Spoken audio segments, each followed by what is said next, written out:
चकोरं गौराङ्गनिजप्रेष्ठितां श्रीमते भक्तिवेदान्तस्वामी नमस्तुभ्यं। नमो विष्णुपादाय राधाप्रेष्ठाय भूतले श्रीमद्भक्तिवेदान्त नारायण गोस्वामी इति नामिने। नमो विष्णुपादाय कृष्णप्रेष्ठाय भूतले श्रीमद्भक्तिसिद्धान्त सरस्वती इति नामिने। नमो महावदन्याय कृष्णप्रेमप्रदायते कृष्णाय कृष्णचैतन्य नाम्ने गौरतिष्वे नमः। श्री कृष्ण चैतन्य प्रभु नित्यानंद श्री अद्वैत गदाधर श्रीवासादि श्री गौर भक्त वृंद। हरे कृष्ण कृष्ण कृष्ण हरे हरे, हरे राम राम राम हरे हरे। सर्वप्रथम मैं अपने परम आराध्य तमदीय गुरुदेव श्री श्रीमद् भक्ति वेदांत गोस्वामी महाराज जी के अभय चरण कमलों में अनंत कोटि दंडवत प्रणाम ज्ञापन करते हुए हेतु की कृपा वांछा करती हूँ। तत्पश्चात मेरे शिक्षा गुरु पाद पद्म पूज्यपाद गोकुल चंद्रदास प्रभु जी एवं पूज्यपाद माधव प्रिय प्रभु जी के चरणों में अनंत कोटि दंडवत प्रणाम करते हुए उनकी हेतु की कृपा वांछा करती हूँ। मेरी समस्त गुरु परंपरा के चरण कमलों में मेरा अनंत अनंत अनंत कोटि दंडवत प्रणाम स्वीकार हो। यहाँ उपस्थित सभी वैष्णवियों के चरणों में मेरा यथा योग्य दंडवत प्रणाम। तो हम ग्रंथ कर रहे हैं श्री श्री हृदय रतन। यह ग्रंथ बहुत ही सुंदर है। पूज्यपाद गुरुदेव ने इसमें सभी गोस्वामियों के पूरी परंपरा के जो भी कुछ ग्रहण किया, उनके हृदय में से जो जो रतन उन्होंने इकट्ठे किए, हमें इस ग्रंथ में बहुत ही सरल भाषा में लाकर हमारे सामने उपस्थित कर दिए। तो हम यहाँ पे अभी कर रहे हैं पंचम अध्याय आज शायद संपूर्ण हो जाएगा। तो इसमें बड़े ही सुंदर रूप में बता रहे हैं कैसे एक साधन को भजन करना चाहिए और नाम भजन प्रणाली क्या है। तो उसमें वो बार बार बता रहे हैं कि कैसे आपको अपनी मंत्रमयी उपासना करनी है। मंत्रमयी उपासना ही धीरे धीरे धीरे कैसे स्वरसी की उपासना में परिणीत हो जाएगी। तो यहाँ पर अभी हमारा पेज नंबर है 92। इसका आधा पाठ हो गया था। आधा आगे है कि प्रश्न यह आ रहा है कि हम श्रीमती राधिका जी की कृपा किस प्रकार प्राप्त कर सकते हैं। केवल मात्र महावदान्य श्री गौरांग महाप्रभु की कृपा के द्वारा ही क्या यह संभव पर है। यदि कोई साधक सच्चित आनंद श्री गौर हरि के चरण कमलों में पूर्णतः शरणागत होता है तो वह उनकी महान करुणा से शीघ्र ही श्रीमती राधिका के दिव्य प्रेम में आप्लुत हो जाएगा। तो कितनी सुंदर बात बता दी। कह रहे हम कैसे हमें राधा जी की कृपा मिलेगी। हमें तो लगता नहीं, जैसे कल भी कुछ दीदी लोग बोल रहे थे कि हमें कैसे मिलेगी राधा जी की कृपा, क्या हमें स्वरूप सिद्धि हो जाएगी, क्या हमें नित्य धाम में प्राप्ति हो जाएगी। तो इसका भी उत्तर यहाँ दे दिया कि कैसे होगी। जो हमारे महावदान्य है गौरांग महाप्रभु चैतन्य महाप्रभु, उनकी कृपा के द्वारा ही यह संभव है। उनकी कृपा से हो जाएगा। उनके चरणों में हमें पूर्णतः शरणागत होना है। तो वो कितने करुणामयी हैं, क्योंकि वो तो राधा और कृष्ण के मिलित स्वरूप हैं और वो आए भी सन्यासी रूप में, साधक के वेश में वो आए। तो हमें वो हरिनाम संकीर्तन भी बता रहे हैं। तो क्या कह रहे हैं, उनकी कृपा से जो भी विशेष कृपा करेंगे भक्तजन के ऊपर, तो श्रृंगार रस में प्रवेश करने के हम अधिकारी हो जाएंगे। क्योंकि श्रृंगार रस देने ही तो आए ना वो। महाप्रभु से पहले तो किसी ने श्रृंगार रस के विषय में बताया ही नहीं। तो श्रृंगार रस जब हमें पता लगा है तो वो ही हमें प्रवेश का भी अधिकार देंगे। तो हमें महाप्रभु के चरणों में विशेष रूप से शरणागत होना पड़ेगा। तब क्या होगा, जो राधा जी का दिव्य प्रेम है, परकीय भाव, वो भी मादनख्य महाभाव, उसमें क्या होगा, हमारा जो हृदय है आप्लावित हो जाएगा, यानी पूर्ण रूप से भर जाएगा। अब चैतन्य चंद्रामृत का है ये श्लोक। कह रहे हैं यथा यथा गौर पदार विंदे विंदेत भक्ति कृत पुण्य राशि ही तथा तथोत्सर्पति हृदय कस्मात राधा पदाम्भोज सुधाम्बु राशि। तो श्रीला भक्ति विनोद ठाकुर जी इस पद के द्वारा कह रहे हैं कि जिस जिस परिमाण में जो जो महाप्रभु के चरण कमलों में समर्पण करेगा, उस परिमाण में ही राधा रानी उसके भक्त के हृदय में स्वतः ही प्रकाशित हो जाएंगी। तो परिमाण भी बता दिया। ये वस्तु तो हम भी गुरुदेव से प्रथम से ही श्रवण करते आ रहे हैं कि जितनी मात्रा में साधक का भजन होगा उतनी ही मात्रा में वो प्राप्त करता चला जाएगा। तो एक दिन साधारण भाषा में गुरुदेव ने बताया भी था कि ये कैसे होगा। मानो एक हमारा पात्र है, ये अनर्थों से भरा हुआ है, पर हम जितनी मात्रा में हरिनाम करेंगे, 10% 20% भजन करेंगे, प्रसाद पाएँगे, परिक्रमा करेंगे, सारी चीज़ें इंक्लूड होंगी। मैंने एक बार गुरुदेव से पूछा था, शुरू-शुरू की बात है, 10-12 साल बाद पुरानी बता रही हूँ मैं बात। तो मैंने गुरुदेव से कहा, मैंने कहा, "गुरुदेव 64 माला के बारे में बोला गया, तो कैसे 64 माला होगी हमारी?" है ना? कैसे, इतना तो संभव नहीं है, क्योंकि उस समय भी मैं पूज्यपाद गोकुल चंद्र दास प्रभु जी से कथाएँ श्रवण करती थी, फिर ग्रंथ ग्रंथ अध्ययन भी करती थी। तो उतना समय नहीं होता था और अर्चन पूजन भी था। उस समय तो बहुत ज़्यादा अर्चन पूजन करती थी मैं। भोग लगाना, 3-3 बार स्नान करना, फिर 4 बजे उठ जाना, तो बहुत कुछ मेरा सिनेरियो स्टार्टिंग में बहुत उत्साहमयी भक्ति भी होती है। तो मैंने पूछा था गुरुदेव से, तो गुरुदेव बोले, "अरे! ये तो 64 माला हो ही रही है।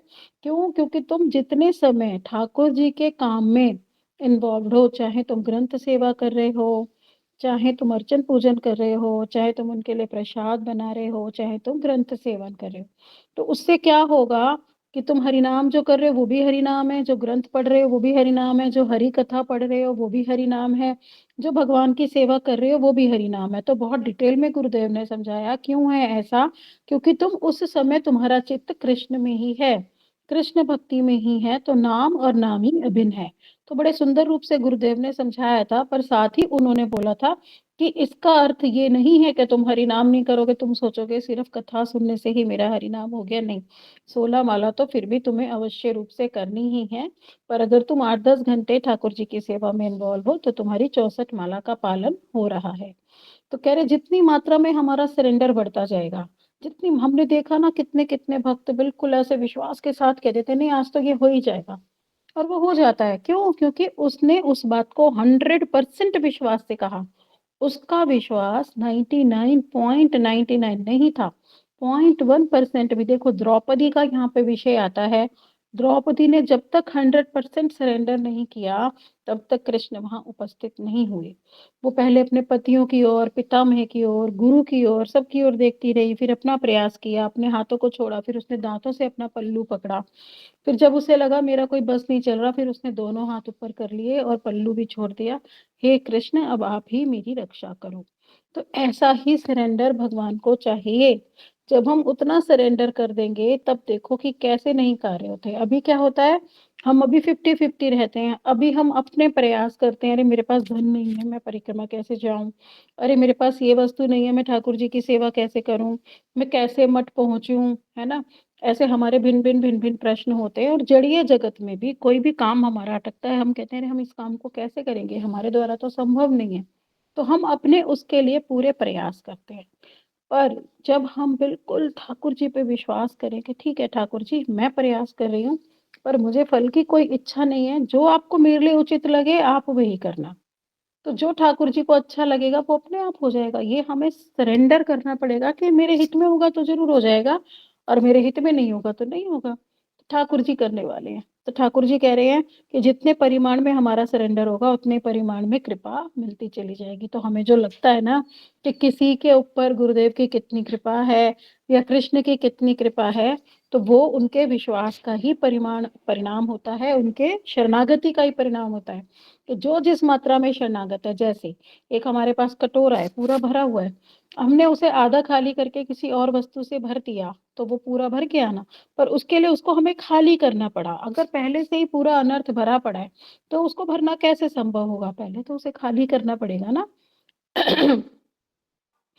पेज नंबर चल रहा है 93। तो इसलिए हमें जब वो खाली करना पड़ेगा, तभी तो भर पाएँगे ना हम उसमें कुछ। इसीलिए देखो, जो हमारे विदेशी लोग हैं, वो बहुत जल्दी हरि भजन में आ जाते हैं। तो वो क्यों आ जाते हैं इतनी जल्दी भजन में? उनका कारण क्या है इतनी जल्दी भजन में आना? क्यों? क्योंकि उनका कटोरा बिल्कुल खाली है। वो ना कर्मी है, ना ज्ञानी है, ना योगी है, अन्य-अन्य किसी संप्रदाय में नहीं पड़े हुए। इंडियंस को लाना बहुत मुश्किल है, क्योंकि जो पुरानी पीढ़ियाँ हैं, कोई देवी की पूजा कर रहा है, कोई शिव जी को मान रहा है, कोई गणेश जी को मान रहा है, कोई और अन्य-अन्य किसी की कुल देवी है, कुछ और है। तो सबकी जो भ्रांत भ्रांत धारणाएँ हैं, उनको काटना ही, जैसे कहते हैं ना, मायावाद को ही काटते रह गए, कि कितने लोग तो ब्रह्मवादी हैं यहाँ पर।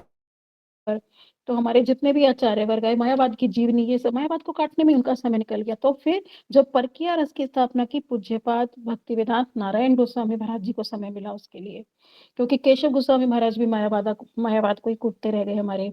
और उनके गुरुदेव श्री श्रीमद भक्ति वेदांत पूज्य वो प्रभुपाद सरस्वती ठाकुर प्रभुपाद जी भी मायावाद को ही काटते रह गए। तो परकीय भाव की वो लोग स्थापना नहीं कर पाए।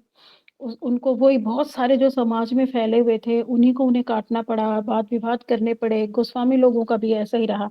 तो जो हमारे भक्ति वेदांत नारायण गोस्वामी महाराज आए, उनको समय मिला, तब उन्होंने ये रस जो हमें दिया है, उज्जवल नीलमणि के रूप में दिया, मन शिक्षा में दिया, और भी कितने कितने ग्रंथ दिए, तब उन्होंने ये रस हमारे समक्ष प्रकट किया, रास पंचअध्यायी प्रकट किया। और परकीय रस की स्थापना, कितने लोग तो गुरुदेव को कह देते सहीजियावाद फैलाते हैं ये, पर उन्हें फिर जगत गुरु की उपाधि दी गई। तो इसीलिए कह रहे हैं, जितना हमारा सरेंडर रहेगा उतनी ही मात्रा में राधा जी की कृपा भक्त के हृदय में अपने आप प्रकाशित हो जाएगी। और शची नंदन श्री गौर हरि के अतिरिक्त अन्य कोई भी ब्रज प्रेम को प्रदान करने में समर्थ नहीं है। श्रीला कृष्णदास कविराज गोस्वामी जी भी कह रहे हैं चैतन्य चरितमृत में। देखो, इस बात को भी हम समझ लेंगे कि हम नवद्वीप परिक्रमा क्यों जाते हैं, इनकी कृपा प्राप्त करने ही जाते हैं। एक बार गुरुदेव ने बोला था कि हमें ब्रज मंडल से कुछ लेना देना नहीं है, हमें तो चैतन्य महाप्रभु से लेना देना है, नवद्वीप से लेना देना है। क्यों? क्योंकि हम महाप्रभु की धारा में आए, महाप्रभु ने ही हमें भजन सिखाया, महाप्रभु ने ही हमें हरिनाम प्रदान किया। तो हम तो महाप्रभु के अनुयायी हैं। तो सारे के सारे गुरु वर्ग भी वहीं के, सारे साधक भी वहीं पे उन्होंने भजन किया। कह रहे हमें ब्रज से कोई लेना देना नहीं, हम ब्रज इसलिए जाते हैं क्योंकि महाप्रभु ब्रज में गए। तो जिन जिन स्थानों पर महाप्रभु गए, उन स्थानों पर हम परिक्रमा करने जाते हैं। तो वहां भी हम किस लिए जाते हैं? महाप्रभु के अनुगत्य में ही हम ब्रज में भी परिक्रमा करते हैं। तो वही बात है, इसीलिए क्योंकि गौर हरि को हमें बहुत अधिक रूप से अपने हृदय से शरणागति करते हुए उनसे ब्रज प्रेम मांगना चाहिए, कृपा करनी चाहिए, तब वो हमें प्रदान कर देंगे। अब बता रहे हैं, युग धर्म प्रवर्तन है अंश है ते आमा बिना अनिये नारे व्रज प्रेम देते। भगवान श्री कृष्ण भी कह रहे हैं कि यद्यपि युग धर्म के प्रचार का कार्य तो मेरे अंश अवतार भी कर सकते हैं, किंतु मुझे पूर्ण भगवान श्री कृष्ण के अतिरिक्त कोई भी ब्रज प्रेम को प्रदान करने में समर्थ नहीं है। अब क्या बता रहे हैं, खुद भगवान श्री कृष्ण कह रहे हैं कि ये जो युग धर्म है, वो तो उनके अन्य अन्य अवतार आते ही रहते हैं, कितने सारे अवतारों का गाथा आती है, अगर हम कभी पढ़ेंगे। उसके लिए हमारा जो ग्रंथ है, ये अमृत कणा, भागवत अमृतम कणा, शायद यही पढ़ी है, हाँ, ये वाली बुक है हमारी कणा। इस कणा बुक में सारे के सारे अवतार लिखे हुए हैं कि कितने प्रकार के भगवान के अवतार हैं, और कैसे किस किस युग में वो आके क्या क्या करते हैं, है ना। किसी को देखो, सारे के सारे इस पे लिखे हुए हैं कि कितने कितने अवतार है भगवान के, कैसे लीला अवतार होते हैं। जितना देख पाए, नहीं तो जिनके पास बुक होंगी वो देख लेंगे। तो इसमें लिखा हुआ है कौन से अवतार क्या कार्य करते हैं। पर ये कहने पर मेरे को स्वयं आने की क्या आवश्यकता पड़ी। भागवतम में भी शौनक आदि ऋषि सूत जी से प्रश्न करते हैं कि भगवान को स्वयं इस इतने गंदे जगत में, इतना मैला सुअर की विष्ठा की तरह ये कलयुग है, भगवान स्वयं क्यों आते हैं यहाँ पे, उनको क्या आवश्यकता पड़ जाती है यहाँ पर आने की। कहते हैं यहाँ पर आकर वो अपनी जो उस धाम की लीला है एज इट इज वो यहाँ पर प्रकाशित करते हैं। फिर जो जो भक्त लोग होते हैं हमारे जैसे, जो जो अपने गुरुदेव के अनुगत्य में भजन कर रहे हैं, तो फिर वो प्रकट लीला में उनके अंदर में देख के उनको लोभ उत्पन्न होता है, फिर वो ब्रज प्रेम को प्राप्त करते हैं। और अलग अलग सारे रस होते हैं वहां पे, वात्सल्य रस भी होता है, सख्य रस भी होता है, श्रृंगार रस भी होता है, द्वारका लीला भी होती है, महिषी लीला भी, सब कुछ कंप्लीट रूप में होता है। तो जो जिस स्वरूप के साधक होते हैं, वो उस समय जब उस लीला में प्रकट होते हैं, तो वो उस लीला से अट्रैक्ट होके फिर उनका भजन सुष्ठु रूप से होता है, एक बात। दूसरी, फिर जिन जिनका गोपी गृह से जन्म होता है, तो जिसे कहते हैं हम इंटर्नशिप, तो वो इंटर्नशिप भी वहीं पे होती है कि वो सारी की सारी गोपियां आगे, बड़ा सुंदर चैप्टर है इसमें कि वहां पे क्या क्या सिखाया जाता है गोपियों को। विद्यालय होता है ललिता जी का, और उसमें एडमिशन मिलता है, और कितनी ट्रेनिंग दी जाती है गोपियों को कि कैसे तुम्हें नित्य धाम में लीला करनी है, कैसे वहां पे आपको सेवा करनी है। तो इसीलिए कह रहे हैं ब्रज प्रेम और कोई भी नहीं दे सकता।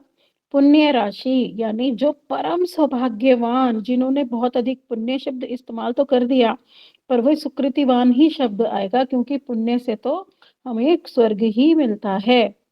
तो कह रहे जिन्होंने सच्चिदानंद गौर हरि के चरण कमलों का आश्रय ग्रहण कर लिया, प्रत्येक व्यक्ति का ऐसा सौभाग्य नहीं हो सकता, हर व्यक्ति को नहीं मिलते। हम अपने आप को ही देख लें, बचपन से लेके अभी तक जब तक हम गुरुदेव के पास नहीं आए, हम तो गौरांग महाप्रभु को जानते ही नहीं थे, चैतन्य महाप्रभु से परिचित ही नहीं थे। हम तो सिर्फ राधा कृष्ण को ही जानते थे, हमें पता ही नहीं था कि गौरांग महाप्रभु कौन है।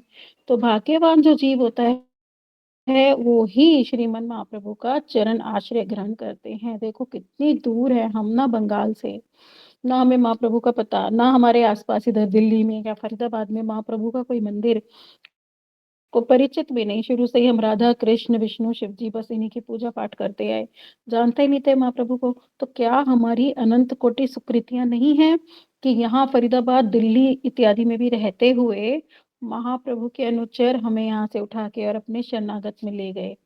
तो ये भी महाप्रभु की, राधा रानी की हम पर विशेष कृपा है गुरुदेव की, कि उन्होंने हमें महाप्रभु के भजन में लगा दिया।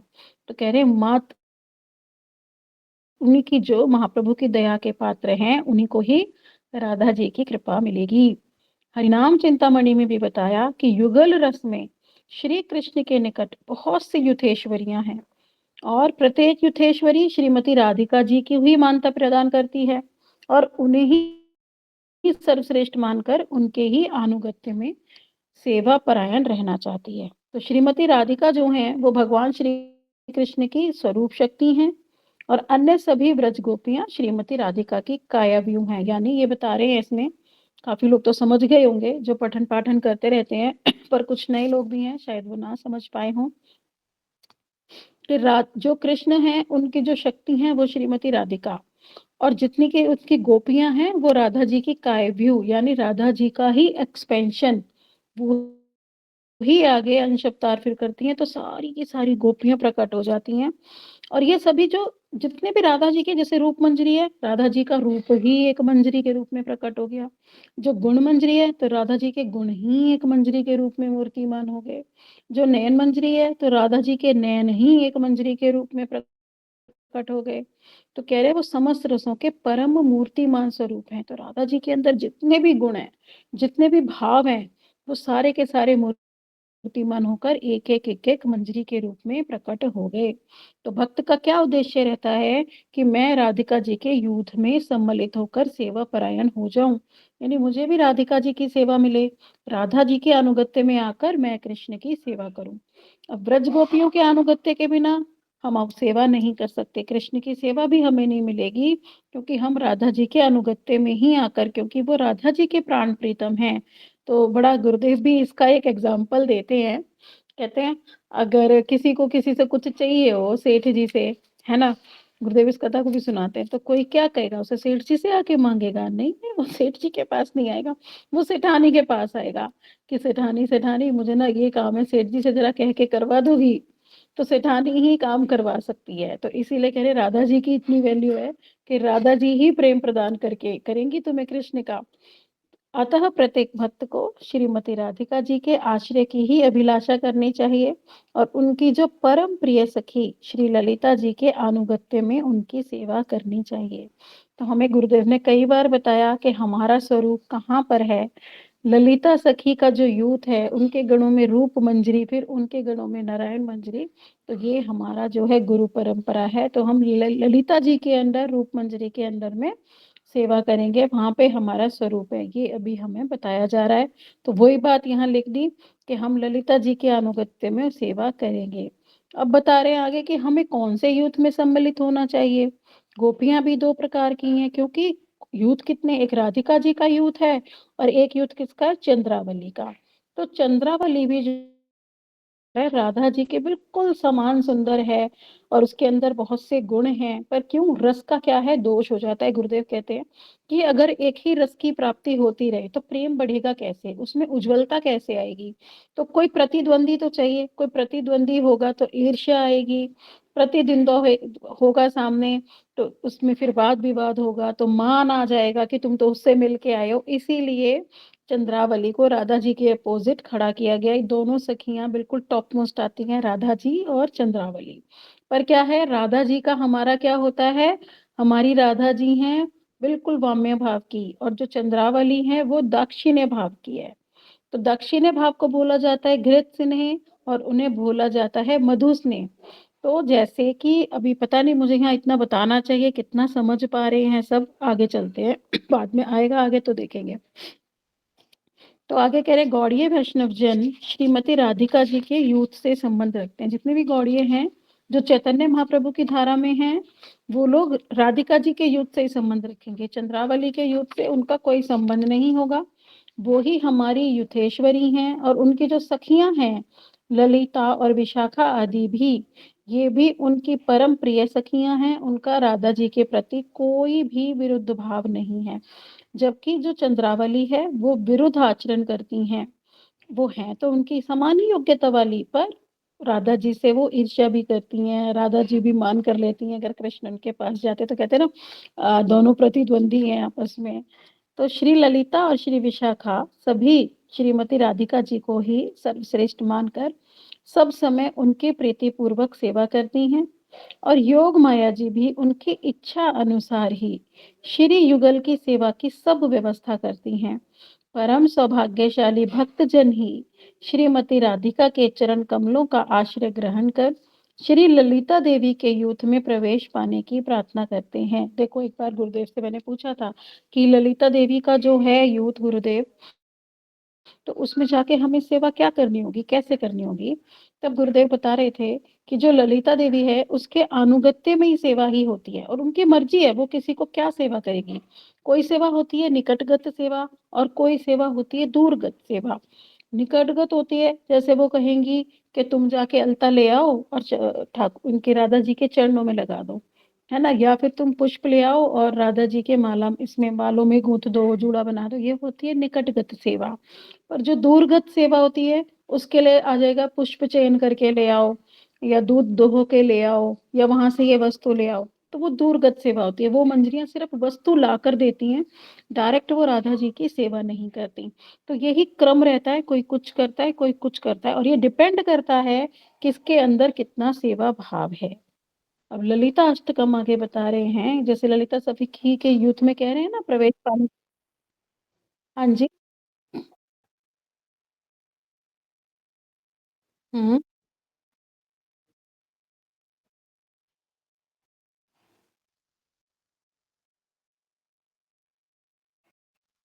नहीं नहीं नहीं नहीं नहीं, चंद्रावली भी राधा जी का ही एक्सपेंशन है। जैसे गोपियां राधा जी का एक्सपेंशन है ना, ऐसे चंद्रावली भी राधा जी का एक्सपेंशन है। ठीक है। आप कह रहे हैं ज्ञान कामपि व्रजकुले वृषभानुजायाः प्रेक्षया स्वपक्ष पदवी मनुरुद्धयमानां यद्य संदिष्टः घटनेन कृतार्थयन्तीं देवीं गुणे सुललितां ललितां नमामि। तो ललिता जी की यहाँ पर वो हो रही है स्तुति। कह रहे हैं जो ब्रज भर में कहीं भी किसी भी युवती में अपनी प्रिय सखी श्रीमती राधिका के प्रति स्वपक्ष की गंध भी जान लेती हैं, यानी जो हमारी ललिता जी हैं वो इतनी प्रेममयी हैं, इतनी प्रेममयी हैं, अगर उन्हें गंध भी आ जाए ना कि कोई प्रिय सखी है जो मेरी राधा से प्रेम करती है, तो उसी समय उसकी समस्त मनोकामनाओं को पूर्ण कर देती हैं और उसे कृतार्थ कर देती हैं। और उन सर्वगुण संपन्न परम मनोहारिणी श्री ललिता देवी को मैं नमस्कार करता हूँ। तो बता रहे ललिता सखी में कितना प्रेम है कि उनको किसी भी जीव में थोड़ा सा भी प्रेम राधिका जी के प्रति दिखता है तो वो क्या करती हैं, उनको सर्वस्व प्रदान कर देती हैं। तो कह रही हैं कि ललिता जी की इतनी प्रीति है राधा जी के प्रति कि वो श्रीमती राधिका से उनके पक्ष में सम्मिलित करने का आग्रह करती हैं। तो राधा जी के पास जाएंगी, फिर कहेंगी इसको आप अपने यूथ में ले लो ना, ये बड़ा प्रेम करती है, बड़ी अच्छी सेवा करती है। और श्रीमती राधिका अपनी प्रिय सखी ललिता की बात का मान रखती है और उनकी इच्छा को पूर्ण करती है। तो यही बात जो बार बार कही जाती है कि गुरुदेव के अनुगत्य में रहकर, गुरुदेव के अनुगत्य में रहकर, तो गुरुदेव उनको जानते हैं, उनसे परिचित हैं भली भांति। और गुरुदेव हमसे भी परिचित हैं, हमारे गुण दोष में भी परिचित हैं। तो वो हमें पहले भजन योग्य बनाते हैं, फिर हमारा भजन करते हैं, देखते हैं वो, फिर हम पर कृपा करते हैं और जब हम पक जाते हैं तो उस पके हुए फल को ले जाकर वो फिर राधा रानी को प्रदान कर देते हैं। तो वो गुरुदेव ही जाके सखी को बताते हैं, सखी ये मैं लेकर आया हूँ जड़ जगत से, ये जीव लाया हूँ, ये पुष्प लाया हूँ मैं। तो गुरुदेव जाके उनको देते हैं, फिर ललिता जी राधा रानी को दे देती हैं। राधा रानी की इच्छा के बिना कोई उनके यूथ में नहीं घुस सकता। इसीलिए जो हम पढ़ रहे थे ना पहले भी, रघुनाथ दास गोस्वामी जी की, रूप गोस्वामी जी की, हमने गांधर्व का अष्टकम पढ़ा मना शिक्षा में कि राधा रानी कृपा कर दो, मुझे अपनी यूथ में ले लो ना, कब मैं आऊंगी, कब मैं आपकी नित्य सेवा करूंगी, कब मैं आपकी कुंजों में सेवा करूंगी, कब मैं आपके चरणों की सेवा करूंगी। तो राधा रानी के बिना नहीं होगा। और लेकर कौन जाएंगे? गुरुदेव। फिर वो जाके हमारे गुरु परंपरा को देंगे, गुरु परंपरा आगे मंजरियों को देगी, मंजरी फिर आगे जाके ललिता सखी को देगी, फिर ललिता सखी हमारी राधा रानी को देगी। ये प्रोसेस है जाने का, डायरेक्ट नहीं चले जाएंगे हम। इसलिए हमें अपनी सभी गुरु परंपरा के ऊपर शरणागत होना पड़ेगा, सबसे हमें प्रेम प्रीति करनी ही है। अब भक्ति विनोद ठाकुर जी की भी आ गई सिद्धि लालसा की। पाले दासी करी ललिता सुंदरी, आमरे लैया कबे, श्री राधिका पदे काले मिलाइबे, आज्ञा सेवा समर्पिबे, आज्ञा सेवा समर्पिबे। इसे गुरुदेव बहुत गाते हैं, मोस्टली हर कथा में ही गाते हैं वो इसको।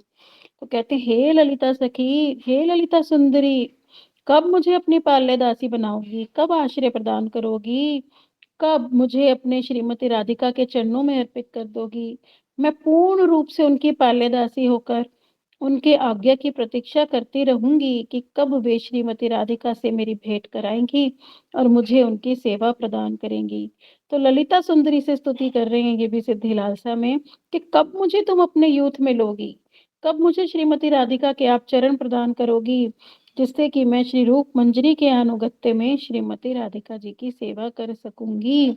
तो रूप मंजरी ही हम में सेवा प्रदान करेंगी। जो बार बार हम रूप गोस्वामी के यहाँ क्यों जाते हैं वृंदावन में, क्यों उनके हम भजन कुटीर के आगे बैठकर अपनी माला करते हैं, तो उनकी समाधि है वहां पर, वो आज भी वहां प्रकट रूप में है। हम वहां पर बैठकर प्रार्थना करते हैं, हे रूप गोस्वामी, हे रूप मंजरी, हम पे कृपा करो, हम तो बद्ध जीव हैं, हमारी कोई योग्यता नहीं है, तो आप ही कृपा करके हमें अपना स्वरूप दिखा दो ना, आप ही हमारा हाथ पकड़ लो ना। ऐसे जाके हमें काकू प्रार्थना करनी चाहिए हर स्थान पर। हम इतने स्थानों पर क्यों जाते हैं? अब कह रहे हैं, गौड़िए वैष्णव जन सदैव इसी अभिलाषा प्रार्थना के साथ अपना भजन साधन करते हैं, किंतु यहाँ इस बात से विशेष सावधान रहना आवश्यक है कि जो गौड़ीय धारा में भजन करते हैं अथवा श्रीमती राधिका की पाल्यदासी होने की अभिलाषा रखते हैं, वो कदापि श्री द्वारका धाम और वहां के परिजनों के भावों का चिंतन ना करें। तो द्वारका का चिंतन नहीं करना है, वहां के परिकरों का चिंतन नहीं करना है, रुक्मिणी जी का चिंतन नहीं करना है। मुझे याद आई एक बात, अभी हम लोग द्वारका जी गए थे, गुरुदेव को भागवतम के लिए किसी ने बुलाया था, तो गुरुदेव हमें डेली सावधान करते थे, अरे इधर उधर नहीं जाना है, कहीं रुक्मिणी जी में कितनी बार लेडीज ने बोला उन्हें, वो भक्तों ने बोला कि वहाँ रुक्मिणी टेम्पल लेकर चलो, यहाँ लेकर चलो, वहां लेकर चलो। बस गुरुदेव हमें द्वारका जी के टेम्पल लेकर गए थे, फिर बोले नहीं यार, मैं तो बड़ा डर लगता है, भाई भागवत खत्म हो यहाँ से चले जाओ ना, यहाँ का चिंतन लगना है, कहीं रुक्मिणी का हम पे दिल आ गया और उसने हमें खींच लिया, तो यहाँ से चलो, यहाँ के भाव हमें नहीं लेने, हम आए हैं यहाँ पे ब्रजेंद्र नंदन श्री कृष्ण की कथा का श्रवण कराने, ब्रज के भावों को फैलाने, हम यहाँ के भावों को लेने नहीं आए हैं। तो कह रहे हैं सावधान रहना पड़ेगा कि हमें द्वारका का चिंतन और उनके परिकरों का, द्वारका लीला का चिंतन भी कभी नहीं करना। जैसे एक उदाहरण के लिए, हमारा जो यहाँ पे टेम्पल है, इसका ईस्ट ऑफ कैलाश के आसपास जो टेम्पल है हमारा, इनका इस्कॉन का टेम्पल है, उस टेम्पल का नाम है श्री श्री पार्थ सारथी, ऐसा ही कुछ नाम है ना उस टेम्पल का, पार्थ सारथी टेम्पल। तो कहते हैं कि नहीं, वो हमारे जो गौड़ीय वैष्णव हैं, जो चैतन्य धारक है, उनके लिए वो नाम गलत है। क्यों? क्योंकि वो द्वारका के कृष्ण का नाम है। तो हमें जो द्वारका के कृष्ण का नाम है, जहाँ अर्जुन जुड़े हुए हैं, जहाँ युधिष्ठिर जुड़े हुए हैं या जहाँ पे महिषियाँ जुड़ी हुई हैं या मथुराधीश, ऐसे नामों का भी हमें चिंतन नहीं करना, ना ही ऐसे नामों का हमें जप करना है। तो हम क्या करेंगे, ब्रजेंद्र नंदन श्री कृष्ण, हमारे मधुसूदन, हमारे राधा दामोदर, इस तरह गोपीजन वल्लभ, राधा वल्लभ, इस तरह के नामों का हम चिंतन करेंगे और मनन भी करेंगे। अब कह रहे हैं रागानुगा भक्ति में 5 प्रकार की साधना होती है। ये हमने भक्ति भगवान ग्रंथ में भी पढ़ा था। ये जो पूरा ही अब आ रहा है एंड में हमारे, दोबारा से रिपीट कर लेते हैं और पक्का हो जाएगा। तो एक आ रहा है इसमें स्वाभीष्ट भावमय। किसी को याद है? कोई बताएगा मुझे? इन पाँचों का याद है? 5 थे ना हमारे कि रागानुगा भक्ति में कैसे होती है हमारी साधना? भूल गया। चलो कोई बात नहीं, दोबारा से रिपीट करते हैं। पर ये वाला ना हमारे लिए बहुत इम्पोर्टेंट है, क्योंकि हम रागानुगा भक्त हैं, तो हमें इसका नोट बनाना चाहिए कि हमारा जो साधन भजन है कैसे होना चाहिए। तो ये बात बड़ी इम्पोर्टेंट है जो अब आ रही है कि एक तो कि भक्ति में रुचि कैसे विकसित करनी है, उसके भी 5 उपाय हैं, और कि साधना कैसे करनी है, वो भी 5 प्रकार की। तो ये हम नोट कर लेंगे और इस बात को डेली पढ़ेंगे और हमें याद करना है, ताकि हमारे भजन में ये सहायक होंगे। तो एक होता है स्वाभीष्ट भाव में, जैसे जो हमारा जैसे दास्य, सख्य, वात्सल्य, माधुर्य, जो भी कुछ हो उसका जो पोषण करेगा हमारा, तो उससे रिलेटेड हमारा जो श्रवण है, कीर्तन है, वो ही हमारी स्वाभीष्ट भाव में साधन कहा जाएगा। जैसे अगर कोई वात्सल्य रस का साधक है, तो वो वात्सल्य रस से जुड़ी हुई कथाएं सुनेगा, उससे ही जुड़े हुए वो कीर्तन करेगा। और जो श्रृंगार रस का है या सख्य रस का है, तो उसी रस के कीर्तन, जैसे हम ये पढ़ रहे हैं पाल्यदासी करी ललिता सुंदरी, तो जो हमें अपनी मंत्रमयी उपासना करनी है, कोई दोष नहीं है, ये भी पहले बता दिया। तुम वात्सल्य की भी कर सकते हो जब तक तुम्हारा स्थायी भाव नहीं आ रहा। पर जैसे जैसे स्थायी भाव की ओर हम मुड़ेंगे, आगे आएंगे, तो धीरे धीरे हमें पता लगेगा कि हमारी रुचि किस में ज्यादा आ रही है। अभी तो हमारी सभी में रुचि आएगी जब हमारी स्वच्छ रति आ जाएगी, पर सभी में रुचि आने के बाद धीरे धीरे धीरे हमारी विशेष एक रस में रुचि आ जाएगी कि हमें वो ही कथाएं, वो ही भजन रुचिकर लगने लगेंगे। तो वो क्या होते हैं हमारे स्वाभीष्ट भाव में साधन। तो उसी में फिर हमें क्या करना होगा, श्रवण भी करना होगा उन्हीं कथाओं का, ब्रजरस रसिक वैष्णवों से, और वैसे ही हमें कीर्तन करने होंगे। तो इसको कहेंगे हम स्वाभीष्ट भाव में साधन। अब दूसरा साधन आता है स्वाभीष्ट भाव संबंधी। तो भाव संबंधी कौन से साधन है हमारे? तो वो जैसे ये तो सभी के लिए कॉमन है हमारे कि एकादशी करनी चाहिए, जन्माष्टमी करनी चाहिए, मंत्र जप करना चाहिए, अपना हरिनाम संकीर्तन करना चाहिए, और जो हमें अपनी गायत्री मंत्र मिले हुए हैं वो करने चाहिए। तो ये हमारे भाव संबंधी साधन है। क्यों इन्हें भाव संबंधी कह रहे हैं? ये हमें संबंध प्रदान करेंगे जो हम भक्ति कर रहे हैं उसका। तो हमारे मंत्रों से हमें सहायता मिलेगी कि हमें अपने जो अपने गायत्री मंत्र करने भी चाहिए ना, गुरुदेव से प्रार्थना करके बैठना चाहिए कि गुरुदेव, मेरे में कोई शक्ति नहीं, मेरे में इन मंत्रों को समझने की कोई शक्ति नहीं, ये मंत्र मेरे हृदय में प्रकाशित हो जाएं, आप कृपा करना। मंत्रों से भी प्रार्थना करनी चाहिए कि मंत्र तुम ही मेरे हृदय में प्रकाशित हो जाओ, मेरी कोई योग्यता नहीं है।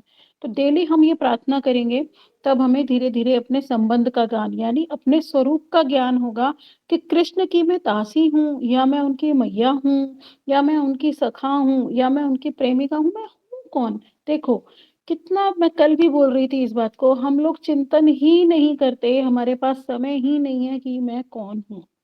हम बस जैसे तैसे क्लासेस अटेंड करते हैं, अपना हरिनाम, अपनी गायत्री पूरी की, अर्चन पूजन किया, पर हम एकांत में बैठकर क्या चिंतन करते हैं कभी कि मैं हूँ कौन, क्या मेरा स्वरूप है? क्या वो लोभ आ रहा है हमारा जानने के लिए कि मेरा लोभ जाग रहा है क्या? हम ये भी तो देखें कि हमें तड़प उठ रही है कि मेरा स्वरूप क्या है, क्या इसके लिए हमारी चेष्टा है, क्या हमारी इसके लिए उत्कंठा है? तो हम कितने पीछे पड़े हुए हैं अभी। हमारी तो अभी उत्कंठा ही नहीं जाग रही कि मैं अपने रूप को जानूं कि मैं कौन हूँ। हम अभी यही देह अभिमान में रहकर कि मैं ये हूँ, मैं ये प्रभु जी हूँ, मैं ये माता जी हूँ, उसी में रहकर हम अर्ण गर्ल बातों में मेंढक की तरह टर टर टर करते हुए, हाँ जी प्रभु जी दंडवत प्रणाम, हरे कृष्णा दीदी, और बस ये अपना सब करके कभी हम बैठकर चिंतन ही नहीं करते कि क्या मुझे ये मंत्र कृपा कर रहे हैं, क्या मुझे गुरुदेव, मुझे कब प्राप्ति होगी, कब प्राप्ति होगी। ऐसी उत्कंठा के लिए हमें अभी समय नहीं है, तो हमें अपने मंत्रों को करते हुए, हरिनाम जप को करते हुए, एकादशी, जन्माष्टमी इत्यादि से भी यही माँगना चाहिए कि मुझे मेरी आत्मा के स्वरूप का ज्ञान आ जाए, मुझे पता लग जाए मैं कौन हूँ, मैं इस जड़ शरीर में बहुत दुखी हूँ, मुझे इस जड़ शरीर से कोई रस नहीं लेना, मुझे इसकी इंद्रियों से भी कोई रस नहीं चाहिए। बस मुझे कैसे न कैसे पता चल जाए मेरा स्वरूप क्या है, मैं अपने गुरुदेव के अनुगत्य में फिर सेवा करूँगी। तो उसे हम कहेंगे फिर अपना स्वाभीष्ट भाव संबंधी, कैसे हम अपने स्वाभीष्ट भाव संबंधी को कैसे हम उनसे अपने भाव माँगेंगे। अब कह रही हैं स्वाभीष्ट भाव अनुकूल कौन से साधन है अब? ये भी सभी के लिए हैं, जितने भी रसों के साधक हैं। तुलसी माला भी धारण करेंगे, तुलसी जी की सेवा करेंगे, तिलक लगाएँगे, वैष्णव चिन्ह धारण करेंगे, परिक्रमा करेंगे और प्रणाम आदि करेंगे, दंडवत प्रणाम करेंगे। ये हो गए हमारे भाव अनुकूल साधन, जो वैष्णवों को बताए गए। अब कह रहे हैं अविरुद्ध, इसमें अंतर समझेंगे, एक हो रहे अविरुद्ध और एक हो रहे भाव विरुद्ध। चौथा पॉइंट है स्वाभीष्ट अविरुद्ध और पांचवा पॉइंट है स्वाभीष्ट भाव विरुद्ध। तो इन दोनों के अंतर को समझेंगे।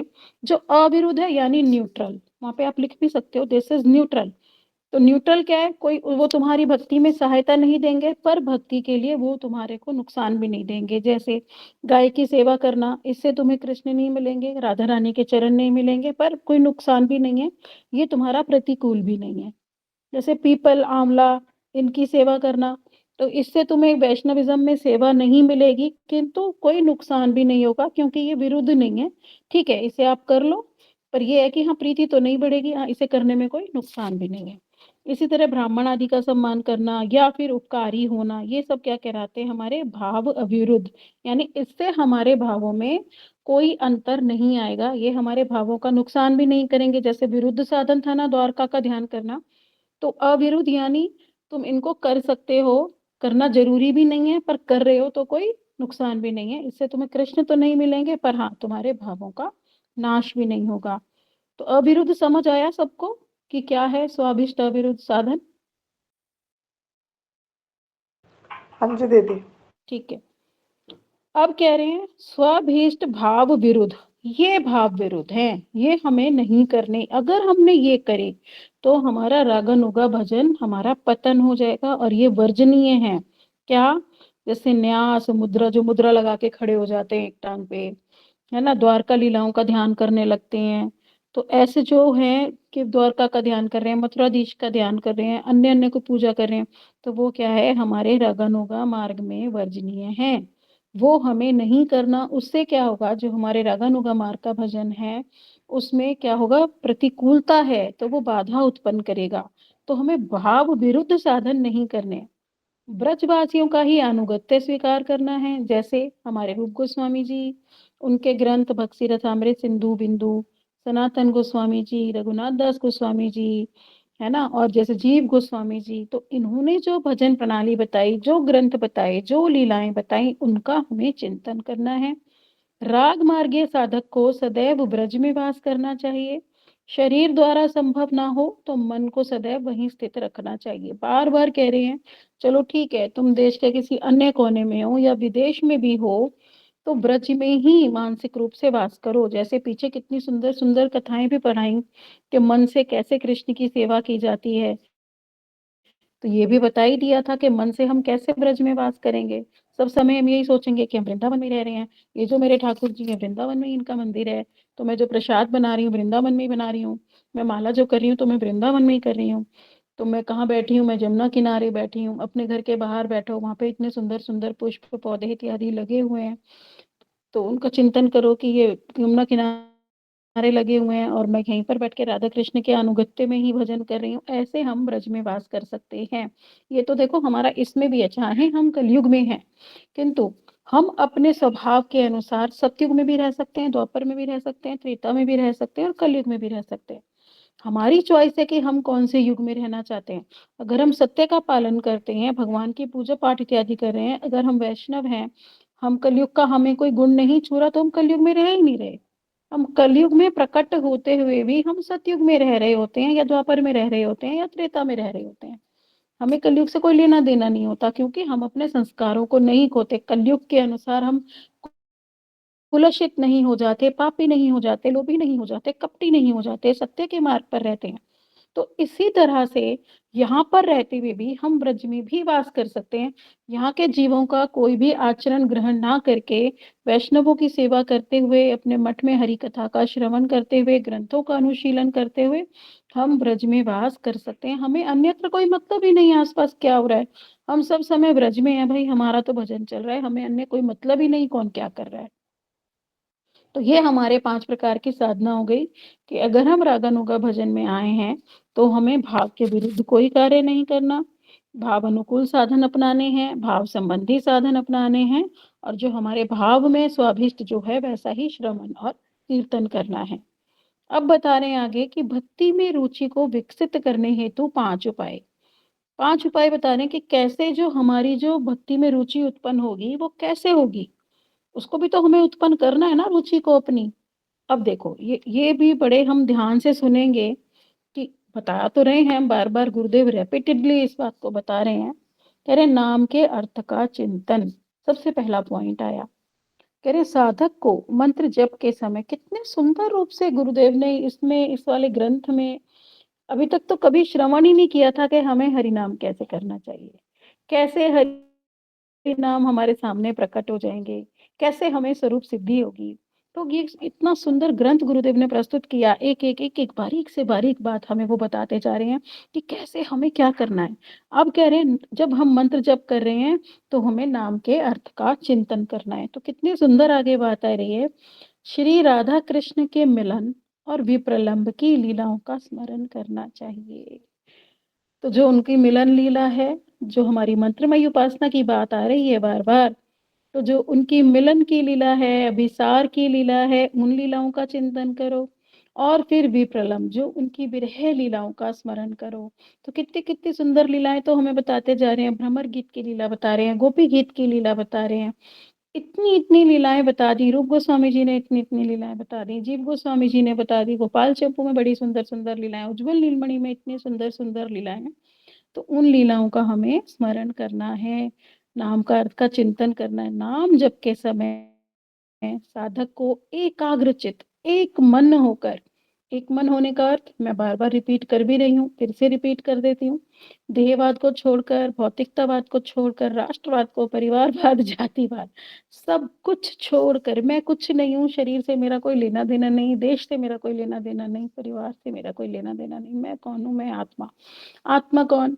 अपने गुरुदेव की शिष्य, है ना? उन्होंने बताया कि तेरा स्वरूप चित्त धाम में है, तो मैं वो हूँ। अब हम बैठ गए आत्म स्वरूप में। अब क्या कर रहे हैं? अब हमारा मन हो गया एक कि मैं आत्मा हूँ। अब कृष्ण एतर वार्ता का परित्याग कर धैर्यपूर्वक श्री नाम के अर्थों का चिंतन करना चाहिए। अब क्या कर रहे हैं? हमें छोड़ देनी चाहिए इतर वार्ता, कोई वार्ता नहीं कृष्ण के सिवा, एकमात्र कृष्ण वन पॉइंटेड आत्मा बन के कृष्ण को देखना हम आरंभ करें। देखो हमें इस ग्रंथ को पढ़ने का फ़ायदा जब ये जब हमारा हरिनाम कुछ श्रेष्ठ हो जाए, कुछ हमारी क्वालिटी बढ़ जाए हरिनाम करने की, कुछ हम प्रयास करें जो गुरुदेव बताते जा रहे हैं इस तरह से हरिनाम करने का। एकमात्र धैर्यपूर्वक एकांत में बैठ जाएँ, कृष्ण का चिंतन करें, नाम के अर्थ का चिंतन करें और उस मंत्र का अर्थ जानकर ये हमें उसका बता रहे हैं जो हमें संबंध ज्ञान के मंत्र दिए जाते हैं ना, जो हम दीक्षा में करते हैं अपने गायत्री मंत्र, उसके विषय में यहाँ पर बात आ रही है कि उनके अर्थों का हम चिंतन करें। हमारी जो गौर गायत्री है, जो हमारी काम गायत्री है, उनका चिंतन करें, उनका अर्थ एक-एक, एक-एक शब्द, तो मंत्र के देवता का स्वरूप कि ये जो मंत्र दिया जा रहा है जैसे गौर मंत्र है हमारा, तो हम उसमें महाप्रभु के रूप का चिंतन करें।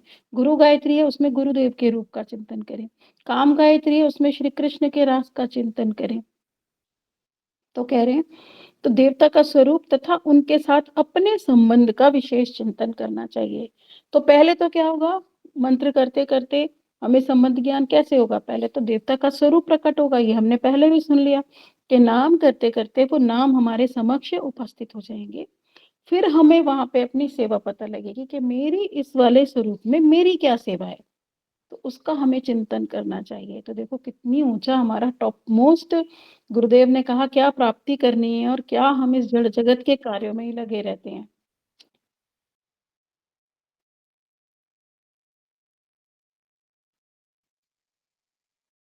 हाँ, बिल्कुल, उससे भी हो जाएगा।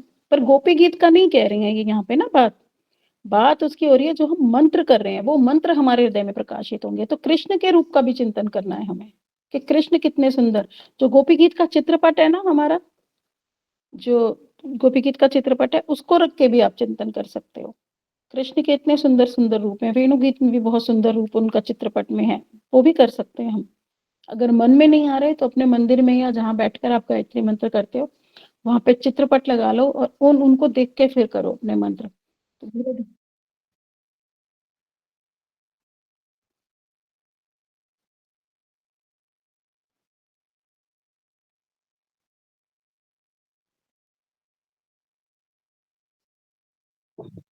नहीं, ये तो हमने देखो गुरुदेव ने इस ग्रंथ में बहुत अच्छे से क्लियर किया है कि हमें कोई भी लीला आरोपित करनी नहीं, अपने आप को किसी लीला में हमें आरोपित ही नहीं करना। दीदी पहले समझ रहे हो ये बात को? हम कुछ नहीं कर रहे वहाँ पे। We are doing nothing. किसी से भी सुनाओ, हम देखो ग्रंथ की बात को मानेंगे, किसी की कही हुई बात हम कभी नहीं मानेंगे। अगर वो बात ग्रंथ में है तो वो मानी जाएगी। उनसे पूछो कहाँ लिखा है फिर?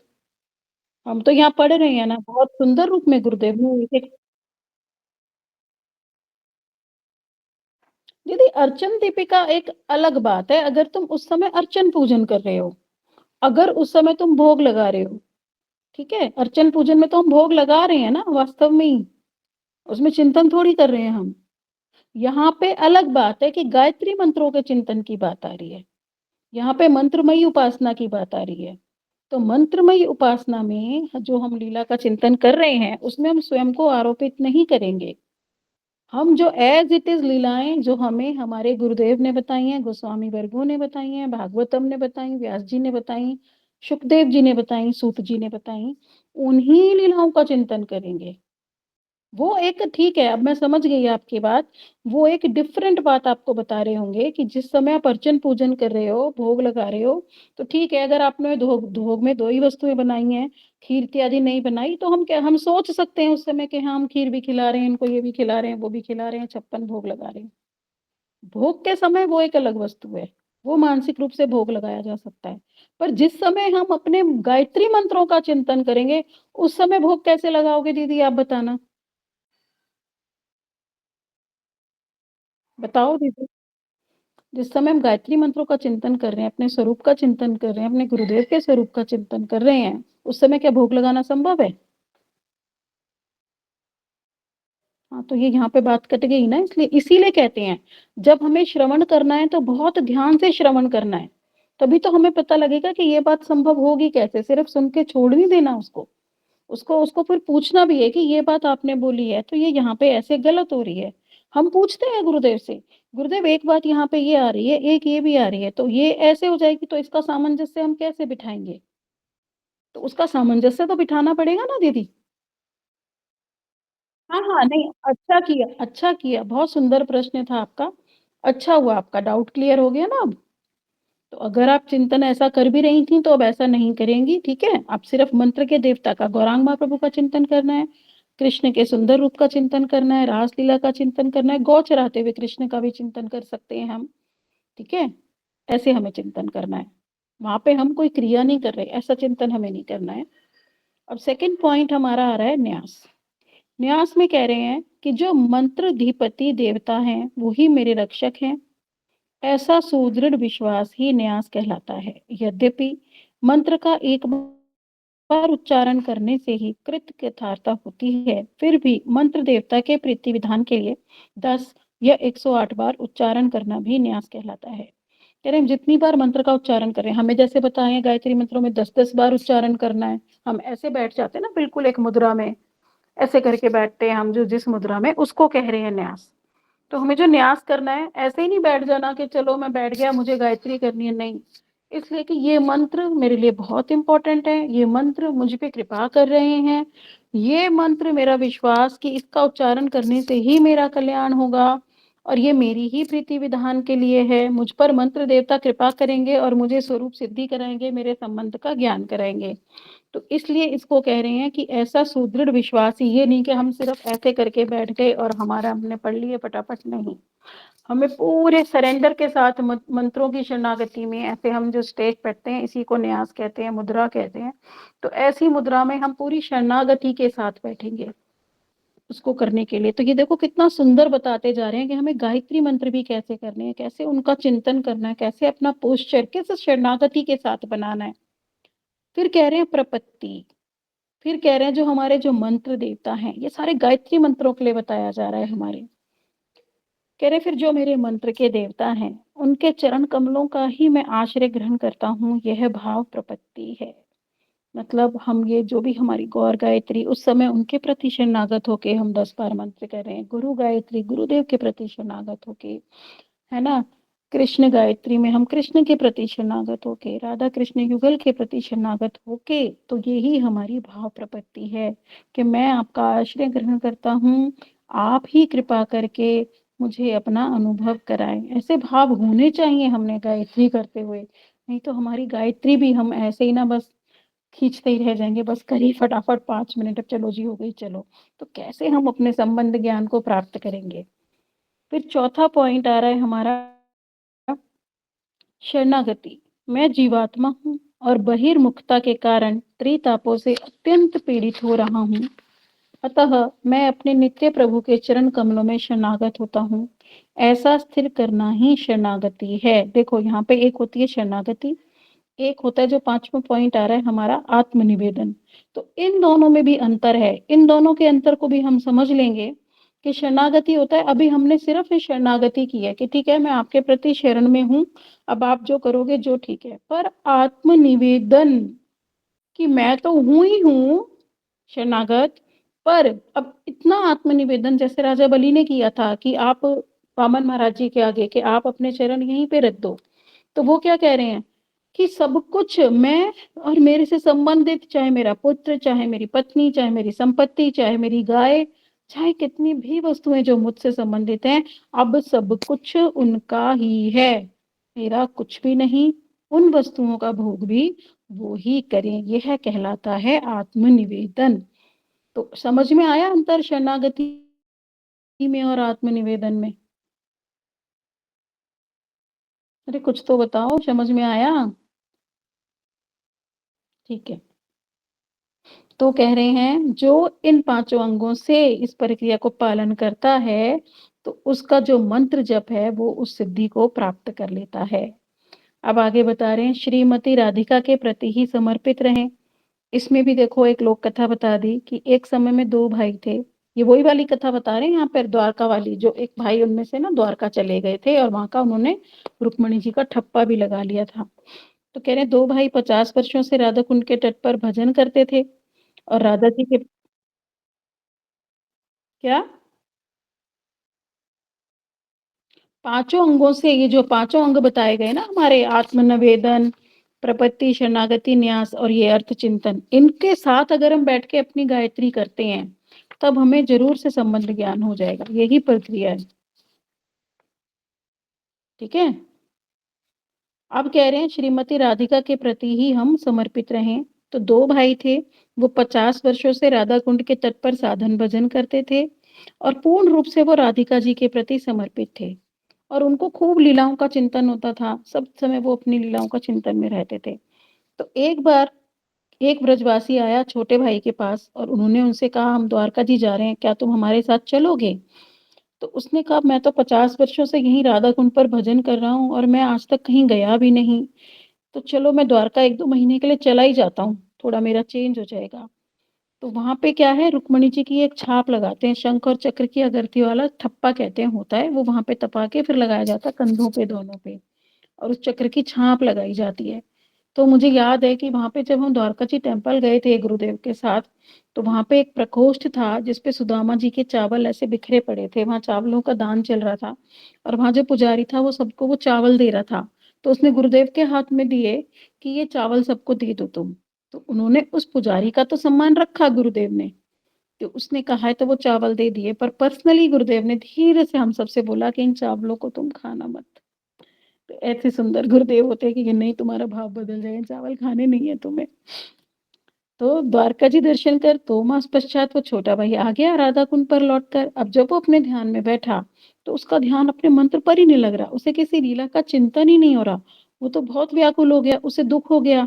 उसने बड़े भाई से कहा कि अरे मेरा तो राधा जी पर कंसंट्रेशन ही नहीं जा रहा, पर ऐसा तो कभी नहीं हुआ। मुझे तो राधा रानी अपने चिंतन में बहुत दर्शन देती थी, बहुत मेरे को लीलाओं का चिंतन होता था, मैं तो उनकी बहुत प्रकार से स्तुति करता था। किंतु अब मैं जब से द्वारका से आया हूँ, मुझे ना वो दर्शन दे रही हैं, ना मैं उनकी स्तुति कर पा रहा हूँ और हर समय मैं दुखी रहता हूँ। मेरा तो अब चित्त भी नहीं टिक रहा, तो मैं मंत्र और जप अपना ठीक से भी नहीं कर पा रहा हूँ, तो मैं क्या करूँ? तो बड़े भाई ने कहा, "तुम द्वारका गए और एक तो गए और रुक्मिणी की छाप भी लगा लाए।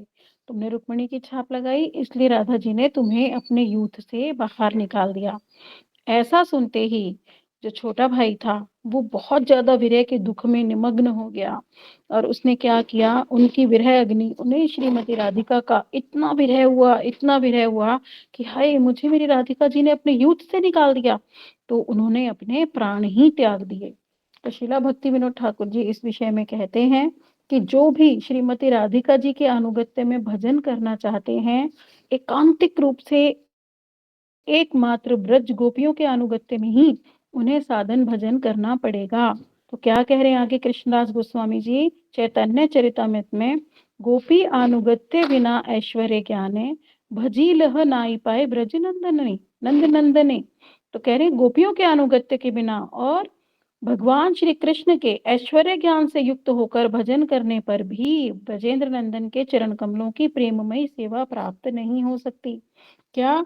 एक तो अगर तुमने ऐश्वर्य ज्ञान से युक्त होकर भजन कर लिया या फिर तुमने गोपियों के अनुगत्य के बिना किया, तो तुम्हें कदापि भी प्राप्त नहीं होंगे ब्रजेंद्र नंदन श्री कृष्ण। ताहा ते दृष्टांत लक्ष्मी करीला भजन तथापि ना पाइला ब्रजे ब्रजेंद्र नंदन। इस विषय में लक्ष्मी देवी जी का उदाहरण कह रहे हैं कि गोपियों के अनुगत्य के बिना लक्ष्मी जी, हम गए ना सबके सब बेलवन गए हुए हैं 84 कोस परिक्रमा में। बेलवन में हमने देखा अभी भी ऐसे बैठी हुई है लक्ष्मी जी वहां पे, आज भी तपस्या कर रही हैं रास में जाने के लिए।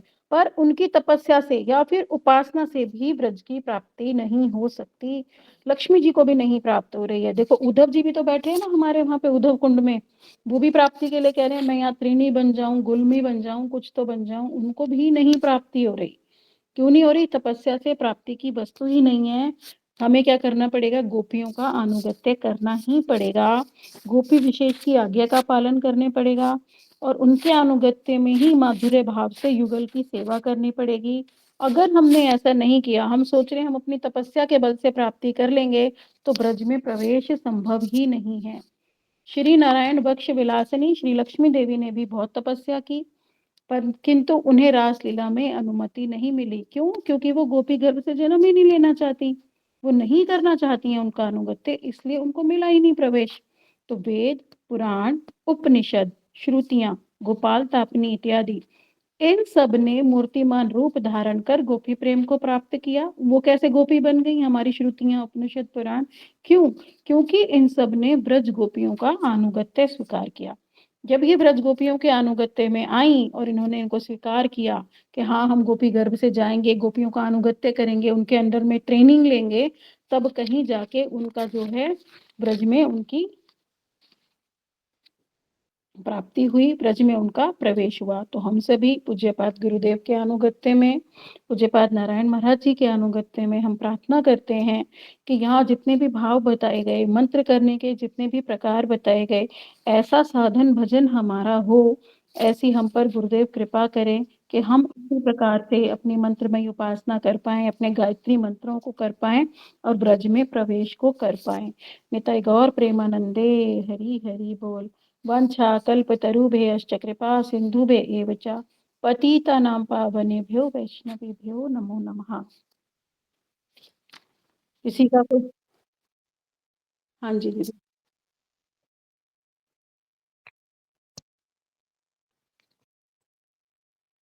हाँ, बिल्कुल करो, ये तो बताए क्या मन से हमें ब्रज में वास करना है। बिल्कुल करो, बहुत सुंदर बात है, सुंदर विचार है आपका एकदम। हरे कृष्णा हाँ दीदी। जी दीदी। दीदी जैसे अभी आपने कहा कि आप द्वारका गए थे और गुरुदेव ने चावल के लिए मना कर दिया, लेकिन हम लोग भी करीब 4-5 साल पहले सिद्धांत जी महाराज ले गए थे ना द्वारका। हम्म। तो मैं भी उनके संग गई थी। मेरी अमिता सूर्यवंशी को जानते हैं, वो भी गई थी साथ हम्म, में। तो वहाँ हम्म, से हमें भी पंडित जी ने चावल दिए थे। हमने तो बल्कि उन्होंने बोला अपने घर पे मिलाए ना, मैंने तो अपने रिश्तेदारों को भी दिए 1-2 जनों को कि अच्छा होता है, हमें तो नहीं, हम तो जैसा कहा गया वैसा कर लिया। ये तो महाराज जी ने थोड़ी बोला होगा अपने घर के नहीं, चावल में मिलाना। नहीं, नहीं, महाराज जी ने नहीं बोला। उन हम्म, जो साथ में मतलब और भी थे, मतलब भाई वैष्णव थे, उन्होंने भी लिए, क्योंकि हम तो पहली बार गए थे, हमें तो पता नहीं था। उन्होंने नहीं बोला ये तो देखो हम सब ने भी थे, क्योंकि उन्होंने, मैंने आपको क्या बोला कि हुँ, क्योंकि पंडित जी ने बोला तो कभी भी हमारे गुरुवर्ग किसी का असम्मान नहीं करेंगे, मना नहीं करेंगे वो। तो फिर हमने तो ऐसा किया था, तो कोई दोष तो नहीं है या कोई अपराध तो नहीं है ना ऐसा कुछ? इस बात नहीं को 5 साल पहले गई थी मैं। हुँ? नहीं, ये तो देखो हम अपनी कथाओं से भी सीख रहे हैं ना कि हमें द्वारका से कुछ लेना नहीं है, करना नहीं नहीं, है, ये तो महाराज थोड़ी अब पता बोलते हैं चल अब। रहा है ना दीदी, वो पहले तो नहीं पता था ना। हाँ ठीक है, नहीं पता था तो कोई बात नहीं। तो वो तो बल्कि मैंने अपनी डॉटर इन लॉ की मम्मी को भी थोड़े से चावल दिए कि डर का पता नहीं, जैसे भी बोला हाँ उन्होंने। तो हमें द्वारका का कोई प्रसाद ग्रहण नहीं करना होता है, अच्छा, ठीक ठीक है। है, क्योंकि हमारा चलिए रसा